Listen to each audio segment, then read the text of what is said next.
இந்தியாவின் தங்க மகன் நீரஜ் சோப்ரா மீண்டும் பாரிஸ் ஒலிம்பிக்கில் வெள்ளி பதக்கத்தை வென்றுள்ளார். எல்லாருக்குமே அது மிகப்பெரிய ஒரு சந்தோஷத்தை ஏற்படுத்தியிருக்கு.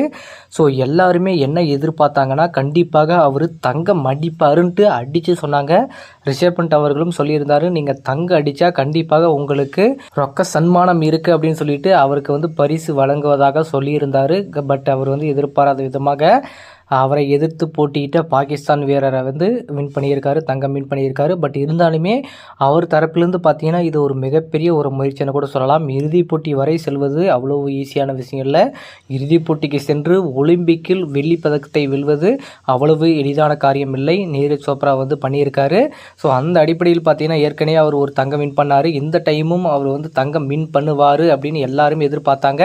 ஸோ பட் இருந்தாலுமே அவர் வெள்ளி வின் பண்ணது மட்டும் இந்தியாவிற்காக பதக்கம் வின் பண்ணதில் ரொம்பவே சந்தோஷம் அப்படின்னு தான் எல்லாருமே சொல்கிறாங்க. அப்படி தான் நீரஜ் சோப்ராவும் பண்ணியிருக்காரு. கண்டிப்பாக நமக்கு தங்கம் கிடைக்கலன்னா வெள்ளியை தூக்கிட்டு ஆனந்தமாக இந்தியாவுக்கு வருகை தாங்க அப்படின்னு சொல்லிட்டு நிறைய பேர் சொல்கிறாங்க.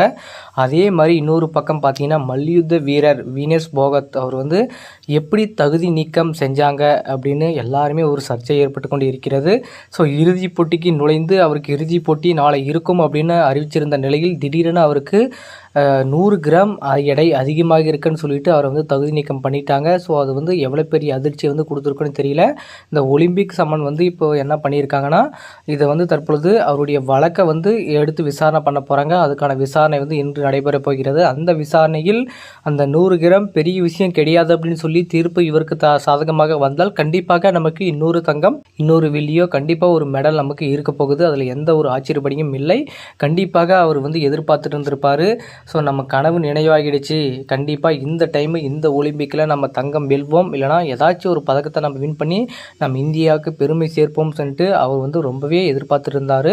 ஆனால் கடைசி டைமில் பார்த்தீங்கன்னா அவருக்கு ஒரு மிகப்பெரிய ஒரு அதிர்ச்சி கொடுத்துருச்சு. அவர் மட்டும் இல்லாமல் அந்த 100 கிராம் அதிகமாக இருக்குன்னு சொன்னதுனால இரவும் பகலும் பாராமல் ஒர்க் அவுட் பண்ணி அவருக்கு உடல்நிலை பாதிப்பு ஏற்பட்டு மருத்துவமனையில் சிகிச்சையில் இருக்காங்க. இப்போது கண்டிப்பாக இந்தியாவிற்கு பெருமை சேர்ப்பதற்காக எவ்வளோ கஷ்டப்பட்டுருக்காங்க அப்படின்றது அவர் பண்ண விஷயத்துலேருந்தே தெரியுது. பட் இருந்தாலுமே எந்த அளவுக்கு அவருக்கு மன உளைச்சல் ஏற்பட்டிருக்கும் வீனஸ் போகத்திற்கு அப்படின்றது தான் இங்கே ஒரு முக்கியமான விஷயம். அதையும் தாண்டி தற்பொழுது நீரஜ் சோப்ரா அவர்கள் வெள்ளி பதக்கம் வின் பண்ணியிருக்காரு. கண்டிப்பாக இந்தியாவிற்கு இது பெருமை சேர்த்தாலும் இன்னொரு பக்கம் மிகப்பெரிய ஒரு சோகத்தை ஏற்படுத்தி கொண்டே இருக்கிறது. கண்டிப்பாக மல்யுத்த வீரருக்கான இந்த இறுதி கட்டத்தில் யாருக்கு சாதகமாக தீர்ப்பு வரப்போகிறது, கண்டிப்பாக நமக்கு சாதகமாக தீர்ப்பு வந்தால் வெற்றியின் எழுச்சி இன்னும் அதிகரிக்க போகுது. நம்ம பொறுத்திருந்து பார்க்கலாம் மக்களே. தற்பொழுது நீரஜ் சோப்ரா அவர்கள் வெள்ளி பதக்கம் வென்றிருப்பதை பற்றி உங்களுடைய கருத்து என்ன? மீண்டும் பாரிஸ் ஒலிம்பிக்கில் இன்னொரு பதக்கத்தை தட்டி சென்ற இந்திய வீரர்கள், ஸோ அவங்களுடைய வெற்றியை பற்றி உங்களுடைய விமர்சனங்கள் என்ன? அதே மாதிரி அவர் வெற்றி பெற்றதை பற்றிய உங்களுடைய கருத்துக்கள் என்னன்றதை கமெண்ட்டில் சொல்லுங்கள்.